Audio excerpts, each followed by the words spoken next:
जय महादेव। आज हम बात करेंगे दुर्गा अष्टमी पर्व के बारे में। दुर्गा अष्टमी का पर्व इस बार किस तारीख को मनाया जाएगा, साथ ही इसके पूजन की क्या विधि होगी, इसके बारे में आज हम चर्चा करेंगे।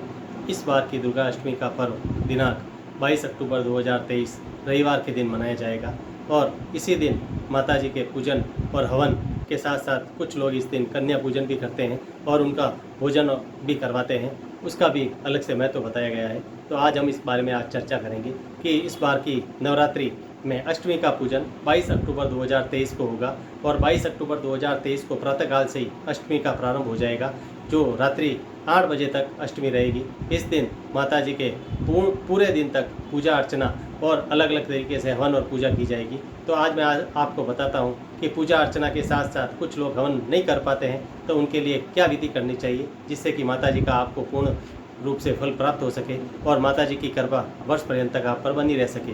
तो इसके बारे में आज हम चर्चा करेंगे। तो माता जी के प्रातःकाल पूजन करने के बाद में अगर आप हवन नहीं कर पाते हैं तो हवन नहीं कर पाने की स्थिति में आप सूक्ष्म रूप से पूजा करेंगे, जो मैं आपको बताऊंगा। उसमें भी हवन के अनुसार ही आप कार्य करेंगे तो आपको विशेष फल की प्राप्ति होगी। और यह हवन का कार्यक्रम अगर घर पे आप कर रहे हैं तो उसको शाम के समय करेंगे तो आपको विशेष फल की प्राप्ति होगी। तो इसके लिए आपको जो सामग्री चाहिए वो सामग्री आप नोट कर लीजिए। उसमें मुख्य रूप से आपको एक नारियल चाहिए, उसके साथ में थोड़े से आपको काले तिल, थोड़े से जौ और उसके साथ घी और कपूर, ये आपको सामग्री चाहिए। और इन सामग्री को साथ में लेकर आप जो नारियल ले रहे हैं उसको नारियल के छोटे छोटे टुकड़े कर दीजिए और उसके साथ में आपको काले तिल, जौ और इन सब को साथ में मिला दीजिए और अंदर घी डाल दीजिए और घी के साथ में उसमें थोड़ा सा कपूर भी डाल दीजिए। और अब आप उसमें एक छोटी सी हवन वेदी लीजिए और हवन वेदी लेने के बाद में आप माता जी का पूजन करने के बाद में हवन करना चाहते हैं तो घर में हवन आप किस प्रकार करेंगे, इसकी विधि मैं आपको बताता हूँ।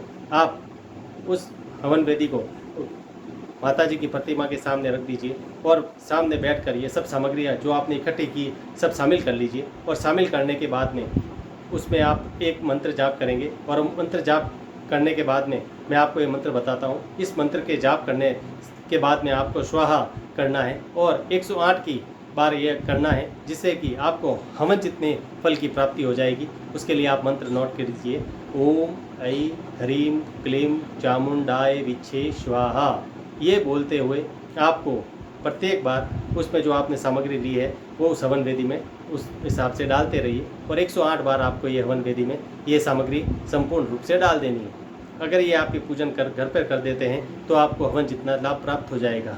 और हवन जितना लाभ प्राप्त करने के बाद में आप अगर बड़ा हवन नहीं करा सकते तो घर में इस तरीके से या छोटी सी पूजा करते हैं तो आपको वर्ष पर्यंत तक माता जी की पूर्ण रूप से कृपा बनी रहेगी।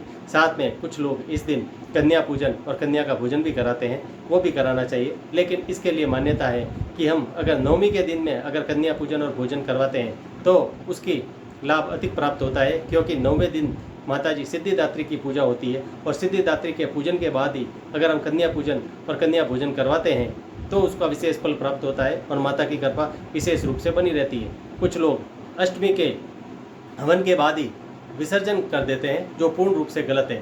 अष्टमी के दिन विसर्जन किसी प्रकार से नहीं किया जाना चाहिए, क्योंकि अष्टमी के बाद में नवमी तिथि जो माता जी की सिद्धिदात्री नाम से पूजा की जाती है और सिद्धिदात्री रूप है, उसकी पूजा के बिना यदि हम विसर्जन कर देते हैं तो पूर्ण रूप से गलत होगा। इसलिए अगर आपको विसर्जन करना है तो नवमी की पूजा करने के बाद में सिद्धिदात्री के माता के पूजन के बाद में ही हमें पूर्ण रूप से अगर हम करिए विसर्जन करते हैं तो विशेष उसका फल प्राप्त होगा। साथ ही विसर्जन के समय हमें विशेष ध्यान रखना है कि जो हमने कलश या घट स्थापन किया है उस घट स्थापन को पूजा करने के बाद में उस कलश को वहाँ से हटाएंगे और हटाने के समय हमें ध्यान रखना है कि जो नारियल है नारियल को अलग रूप से हटाएंगे। साथ ही जो नीचे आपने लोटा रखा है उस लोटे को भी अलग से हटा के रखेंगे और उसके बाद में जो अंदर जल है उस जल को अपने पूरे घर में आपको जो आपके अशोक के पत्ते डाले हुए अंदर उससे उनको छिड़काव करना है और छिड़काव करने के बाद में थोड़ा सा जल लेकर आपको आचमन के रूप में ग्रहण करना है और अपने परिवार के लोगों को भी आचमन के रूप में ग्रहण करवाएं। और ग्रहण करवाने के बाद में आपको नारियल और नारियल के साथ में जो आपके अशोक के पत्ते हैं और उसके साथ में जो भी आपने माता जी के जो भी 9 दिनों तक आपने जो भेंट चढ़ाई है उनको भी सभी सामग्री को साथ में लेकर आपको विसर्जन करना है। और साथ ही विसर्जन करते समय ये मन में भावना करनी है कि जिस तरीके से आप 9 दिन तक हमारे घर में विराजित रहे और हमारी सभी कामनाओं को पूर्ण करते हुए आप वर्ष पर्यंत तक हम पर कृपा दृष्टि बनाए रखेंगे और उसी मनोकामना को करते हुए आप ले जाकर पानी के अंदर विसर्जित करेंगे। और विसर्जन के लिए आपको विशेष रूप से ध्यान रखना है कि नवमी तिथि के बाद में ही विसर्जन करना है। अष्टमी के दिन विसर्जन किसी प्रकार से नहीं करें, क्योंकि अष्टमी के दिन विसर्जन करने से आपको लाभ प्राप्त नहीं होगा, उल्टा आपकी 9 दिन की जो पूजा आपने की है उसका भी आपको कोई फल प्राप्त नहीं होगा, क्योंकि नवरात्रि में 9 रात्रि का विशेष महत्व है। अगर कुछ लोग अष्टमी के दिन अगर ये विसर्जन कर देते हैं तो पूजा अधूरी मानी जाएगी और इस दिन विसर्जन किया हुआ किसी प्रकार से आपके काम नहीं आएगा। इसलिए इस बात का विशेष ध्यान रखें कि नवमी तिथि के बाद ही आप माता जी के जो आपने घट स्थापन किया है उसको हटाएं और उसका विसर्जन करें, तो ये आपको विशेष रूप से फल प्राप्त होगा। और आप अगर ये छोटा सा हवन भी आप घर पे करते हैं तो आपको विशेष फल प्राप्त होगा और माता जी की कृपा वर्ष पर्यंत तक आप पर बनी रह सकती है। इसलिए इस बात का विशेष ध्यान रखें। इस बार की अष्टमी दुर्गा अष्टमी पर्व में हवन के बाद में विसर्जन करते समय ये ध्यान रखें कि नवमी तिथि के बाद ही विसर्जन करें, तो आपको विशेष रूप से माता जी की कृपा बनी रहेगी और आपको विशेष फल प्राप्त होगा और माता जी की कृपा से आपके सभी मनोकामनाएं पूर्ण हो। जय माता दी, जय माता दी, जय माता दी।